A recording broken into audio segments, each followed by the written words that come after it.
ہم چپ رہتے ہیں۔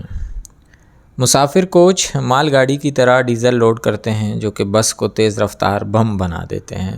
ہم مسافر اپنی آنکھوں کے سامنے یہ سب ہوتا دیکھ کر بھی کچھ نہیں کہتے۔ یہ بھی نہیں سوچتے کہ اس چلتے پھرتے بم کے بلاسٹ ہونے سے کوچ میں سوار ہم میں سے کسی بھی مسافر کے بچنے کے امکانات نہ ہونے کے برابر ہیں۔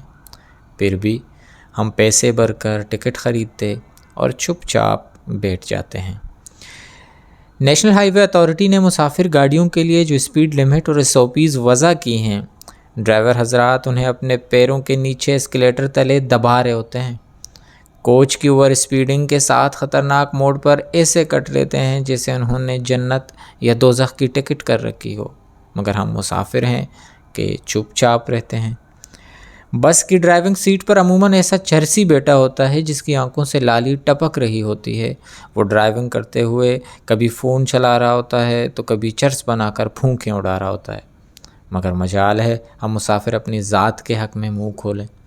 ٹرانسپورٹرز مسافر بسوں میں غیر قانونی اشیاء بھر کر جگہ جگہ چوکیوں پہ گھنٹوں مسافروں کو ذلت سے گزارتے ہیں، ہم کچھ نہیں کہتے۔ ڈیزل ڈپوں پر گھنٹوں مال اتارتے ہیں، یہ نہیں سوچتے کہ بس میں مریض بیٹھے ہیں جنہیں فوری ہسپتالوں تک پہنچنا ہوتا ہے، مگر ہم اپنی چپ کا روزہ نہیں توڑتے۔ ٹرانسپورٹرز اپنی ذاتی ہوٹلوں یا کمیشن پر فکس ڈھابوں پہ بس کو روکتے ہیں جہاں کہ واش روم اور پانی ناقابل استعمال اور کھانا زہریلا ہوتا ہے، جبکہ ہم یہ بھی دیکھ رہے ہوتے ہیں کہ ہمارے سامنے ڈرائیور اور منشی حضرات کے لیے الگ سے معیاری کھانا پہنچایا جا رہا ہے، مگر ہم مسافر لب کشائی نہیں کرتے۔ ایسے بے شمار مسائل کو روزانہ جان بوجھ کر ہم اندیکھا کر رہے ہوتے ہیں۔ الٹا ہماری ساری ہمدردیاں بھی ٹرانسپورٹرز کے ساتھ ہوتی ہیں، یہ سوچ کر کہ یہ بلوچ ہیں، انہیں چوکیوں پر تنگ کیا جاتا ہے۔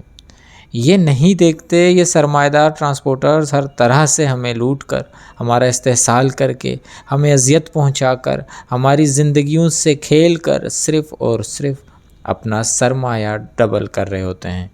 انہیں ہم مسافروں سے ذرا سی بھی ہمدردی نہیں ہے، اور جب کوئی سانحہ ہوتا ہے، وہ حادثہ ہو جاتا ہے جس کا ہمیں پہلے سے ادراک اور ہمہ وقت شبہ بھی رہتا ہے، جس سے قیمتی جانوں کا ضیاع ہو جاتا ہے، تب ہم سوشل میڈیا پر ایک تو روز ماتم کر کے پھر سب بھول جاتے ہیں۔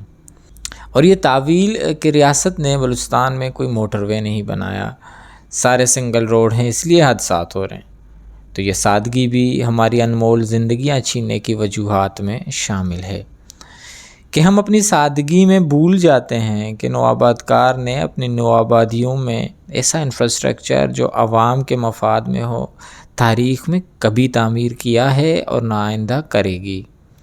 ہاں، جہاں انہیں ضرورت محسوس ہو اپنے مذموم عزائم کی تکمیل کے لیے تو وہ بولان کی محکم بدن کو چیر کر بھی ریلوے ٹریک گزار لیتے ہیں اور بال گتر کی مات بند سے بھی اپنا ٹریک کھینچ لیتے ہیں۔ ہماری کیا ذمہ داریاں بنتی ہیں؟ کم از کم اس پہ ہم غور کریں۔